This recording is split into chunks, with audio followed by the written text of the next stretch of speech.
Okay, welcome to the channel. Chris Lehto, former F-16 pilot, and I was a crash safety investigator for 4 years. I've already done one video on the crash, but I have an update after talking with my good friend. He's a former F-16 pilot as well, and he flies as a commercial airline pilot, and he lands in this airport all the time. He actually landed less than an hour before this crash happened. He lives in the DC area, so he gave me some updates, and I also have updates from the Secretary of Defense, actually. So thanks for being here. This will be a quick update video.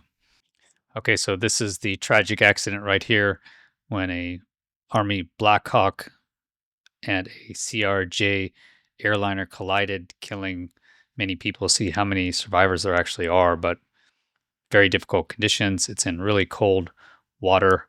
And again, you should be much scareder getting into a car than actually getting on an airplane. They're much safer than vehicles. So less than one person per day died last year in the United States. And every day you had 119 people die in car accidents. So less than one person died in airliners per day last year. And over 119 people died per day in the US. So in 2022, less than 1,000 people died worldwide. And you're looking at 44,000 people dying in motor vehicle accidents just in the US. So it is much safer to fly in an aircraft than it is to drive in a motor vehicle. So I'll just say that right at the beginning. So the other thing is, I don't speak on behalf of the government or any formal organization, right? These are simply my opinions and really speculation at this point. Okay, and now this is the Secretary of Defense giving an update. Interesting. But I also wanted to give an update on the tragedy that happened last night here in Washington, D.C., and provide a little bit more information as we are actively working to investigate and understand what occurred and why. At about 8:48 last night, a UH-60 assigned to the U.S. Army Aviation Brigade in the Military District of Washington, Fort Belvoir, Virginia, collided tragically with a civilian airliner. The unit involved, the Army unit involved, was Bravo Company 12th Aviation Battalion at Fort Belvoir. It was an annual proficiency training flight. And when we look at the crew, and not all kin have been notified, so we're going to withhold ranks and names at this point. We do know on our side who was involved. It was a fairly experienced crew, and it was doing a required annual night evaluation. They did have night vision goggles. The 12th Aviation Battalion, as of now, is granted a 48-hour operational pause on contingency missions as what happened is reviewed, and a senior level aviation team, an investigative team from our Aviation Safety Center, was deployed last night and already is in Washington, D.C. to investigate what's going on. We anticipate that the investigation will quickly be able to determine whether the aircraft was in the corridor and at the right altitude at the time of the incident. As I mentioned, next of kin notifications are ongoing. It's a tragedy, a horrible loss of life for those 64 souls on that civilian airliner, and of course, the 3 soldiers in that Black Hawk.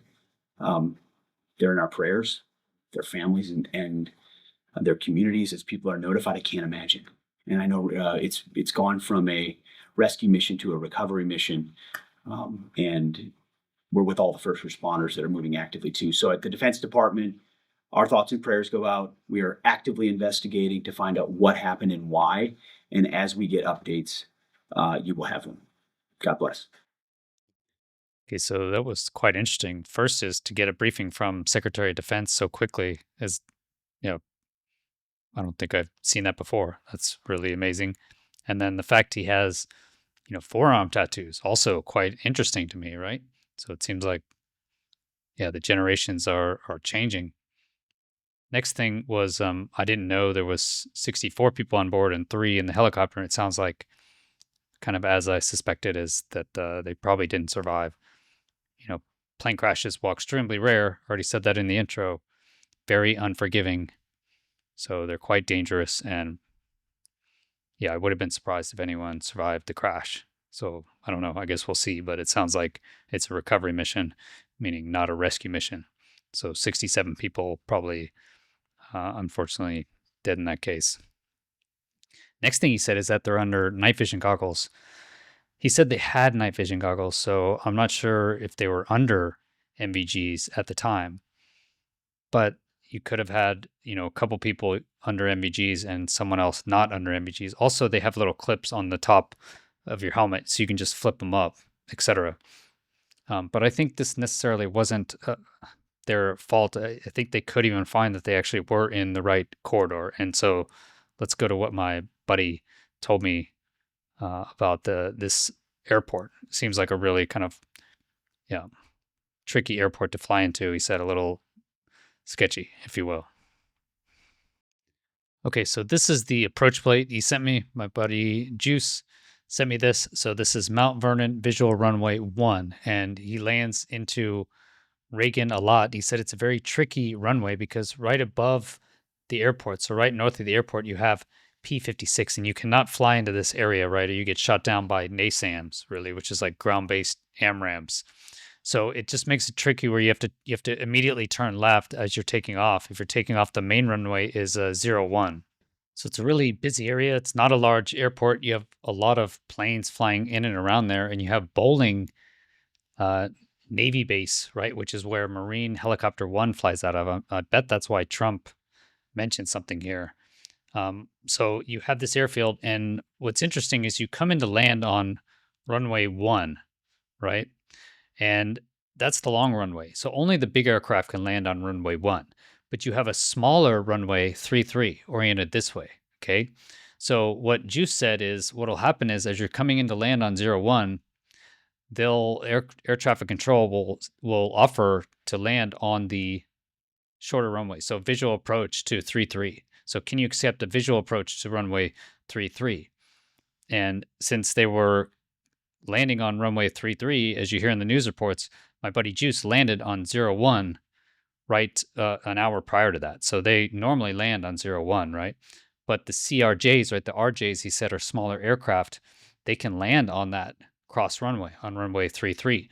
So the air traffic controllers want to do that because now you can have them land, and while the RJ's circling to land here, right, to set up for a landing on 33, they can now take off another airplane on runway 01 or have them take the active, and then once the RJ lands on 33, now they can actually take the other plane off, right? So it's all about congestion and getting max takeoffs and landings in a short amount of time, right?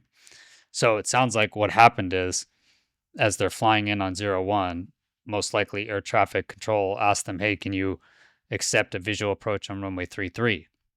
And my buddy Juice has said in the past that, hey, this sounds pretty sketchy, right? This can be a little sketchy because now you have to circle at night. And if you imagine, just like I said in the previous video, if you have all these lights in the DC area, which is just surrounded by lights, now you're going to have to break out an actual light that's on a collision course. Because what I said earlier is if you're on a collision course with another object, right, in the air or on the ground, it's not going to move in relation to you. So if you're on a collision course with something, it's just going to be on a straight path. You're not going to have any forward or back. So that means you're not going to be able to tell or break that light out if there's tons of other lights all around it. The other thing he said is that you always have helicopters flying up and down the river. They use that as a visual reference. It keeps them out of the way, essentially, right? They're usually very low, quite low. But as you saw, the aircraft coming in here was quite low. So I think you have helicopters flying up and down this river, but they're very low. And normally, they should be kept clear of the aircraft landing on 33. But it's not really all the helicopter pilot's fault either, as some people have said in the comments, etc.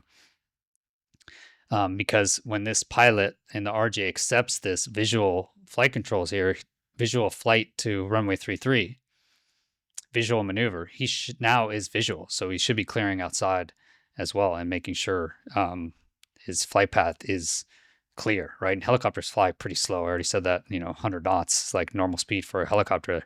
It's really not that fast. The RJ is landing probably 140, 130, I guess, at the slowest. I don't know what an RJ lands at. But that'll be an issue. The other issue is you heard Hegseth say that they're on a night training mission. So most likely these helicopter pilots are under night vision goggles, and NVGs are extremely dangerous. They don't turn night into day. They're another sensor. And one of the biggest problems is you can't tell a white light from a green light. So a white light at 30 miles away will look exactly the same as a green light at 1 mile away. So there's weird optical effects.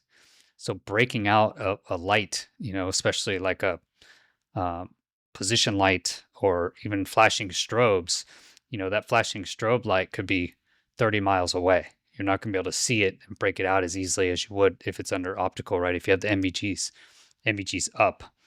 So the helicopter pilots with their night vision goggles, yeah, it's a little soda straw is what we call it. They'd have to be looking out the side and then just happen to note that there's one light out there among a sea of lights that is not moving in relation to their windscreen, in relation to their canopy. So I think that's probably the issue. And if I have to guess, is they're going to stop this maneuver. They're not going to allow those, at least after night, that visual change to a different runway.